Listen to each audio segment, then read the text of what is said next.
I think it's important to say that, first of all, fires are still happening, but even when those fires are put out, which they will be, it's a process for people.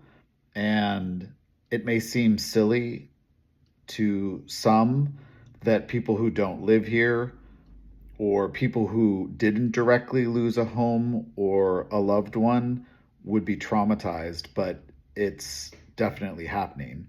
It's your home, your city, and while I was not worried last night that literally the fire I could see from my front door would necessarily burn the things that I own and possess, it was still something that bothered me because it was my community, it was my neighborhood.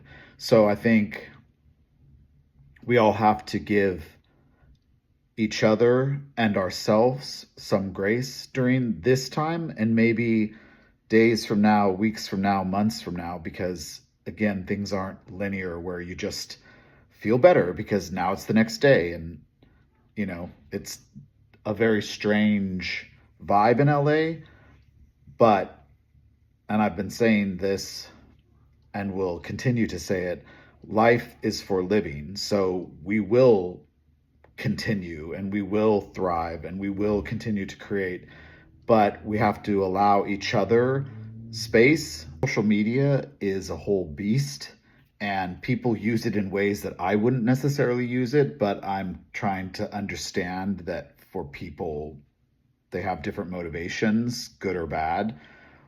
But one of the things about social media is there's a lot of misinformation, and we need to be conscious of that and not just try to fill the space with our words and our photos and our comments.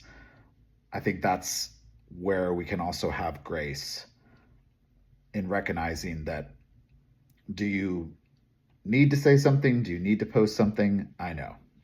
It's 2025. How dare I even question us posting to social media? But I think it's okay that we don't make statements and that people don't post, and that doesn't mean that they're not suffering or that they don't need to know that they're supported or thought of, which leads me to my biggest point of why I want to do this video is, sure, there's organizations you can donate to and there's like lists going around you can Google if that's something you want to do. But you know what else you can do?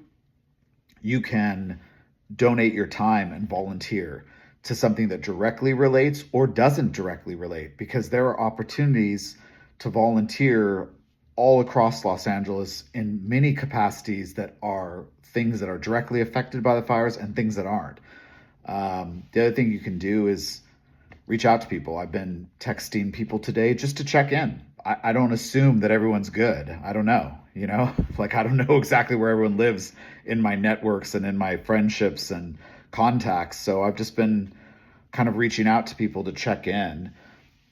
That's to me something that we can all do, is just check in with each other. And that goes a long way. So stay safe out there.